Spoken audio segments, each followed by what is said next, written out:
கையோட ஒரு தங்க தேரையும் வாங்கிட்டாரு போல இருக்கு. ஏன் ஒரு தனிநபர் பழனி கோவிலுக்கு தங்க தேர் செஞ்சு கொடுக்கணும்? அவருக்கு ரொம்ப வருஷமா குழந்தை இல்ல. முருகன் கிட்ட, பழனி முருகன் கிட்ட மனமுருகி வேண்டார்.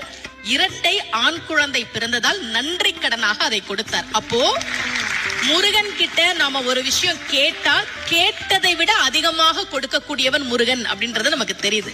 2 கையால நாம அவனை கும்பிட்டா அவனுடைய 12 கரங்களால் நமக்கு அவன் அருளை தரக்கூடியவன்.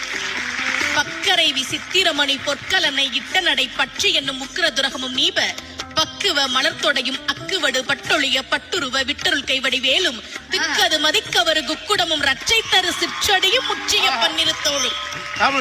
இது முருகனே சொன்ன திருப்புகள். முருகன் ஏன் காலை சின்னதா வச்சிருக்கான் தெரியுமா? நாமெல்லாம் புடிச்சுக்கிறதுக்கு வசதியா சின்னதா வச்சுக்கிறான். அந்த சின்ன காலை நம்ம புடிச்சுக்கிட்டா பெரிய கையால இந்தா வச்சுக்கோ என்று கொடுக்கக்கூடியவன் தான் முருகப்பெருமான்.